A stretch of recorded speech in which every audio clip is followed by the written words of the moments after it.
Hello મિત્રો, જો આજે સવારે આપણે જાગીને જોયું તો આ બંને રમતા હતા.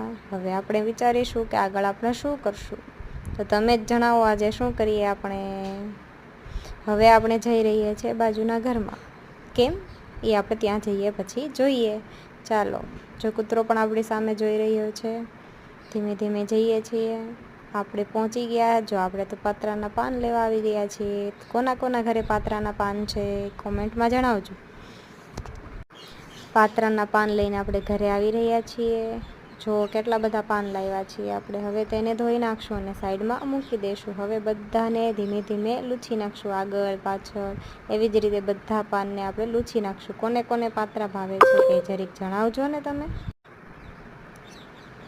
હવે આપણે પાછળની રગુ બધી જ કાઢી લઈશું. બધા ઓલામાંથી ધીમે ધીમે કાઢશું, નકર પાછું પાન તૂટી જશે તો આપણે અંદર જે ભરેલો સામાન હશે એ બધો બહાર આવી જશે અને ખરાબ લાગશે.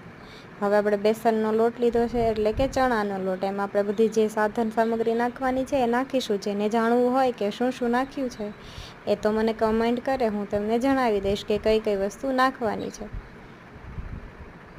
હવે પાણી વડે થોડું થોડું નાખી અને આપણે હલાવતા જઈશું, એટલે કે વધારે જાડો પણ ના રહે અને વધારે પતલો પણ ના થઈ જાય, નકર બેઝ સરખું ના થાય. હવે આપણે તેને સરખું કરી લીધું છે. હવે ધીમે ધીમે હલાવીને આપણે છેલ્લું સ્ટ્રક્ચર આપી દઈશું.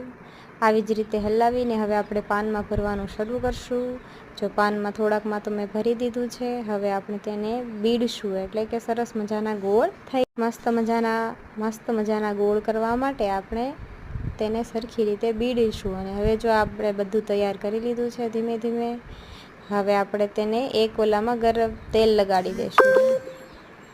તેલ લગાડીને તેની ઉપર બધા જ રોલ પાત્રાના આપણે રાખી દઈશું, જેથી સરસ મજાનું ગોઠવણથી બધા સમાઈ જાય, નકર એકાદું બાકી રહી જાય. હવે આપણે એને ગરમ પાણી કરવા મૂક્યું એની ઉપર રાખી દઈશું. હવે આપણે 10 કે 15 મિનિટ તેને તેમાં ચડવા દઈશું. અમે તો ઇલેક્ટ્રિક સગડી વાપરીએ છીએ એટલે તેમાં રાખ્યું. તમે જો ગેસ ઉપર રાખો તો 10 થી 15 મિનિટ રાખવાનું અને પહેલાં ચેક કરી લેવાનું કે થઈ ગયા છે કે નહીં. તો આપણે ચપ્પુ વડે જોઈ લેશું.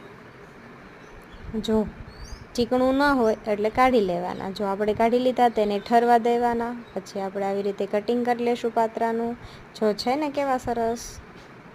એવી જ રીતે બધા પાત્રાને આપણે કટિંગ કરી લેશું. હવે પાત્રા કટિંગ થયા પછી આપણે હવે તેલ મૂકી દઈશું અને આપણે એનો વઘાર કરશું. હવે પહેલાં તેલ આવવા દઈશું, પછી તેમાં વઘારવાની બધી જ વસ્તુ નાખી દઈશું ધીમે ધીમે. હા બસ, જો આપણે હવે કરી નાખ્યા અને આપણા પાત્રા તૈયાર થઈ ચૂક્યા છે. જો મિત્રો કેવા લાગે.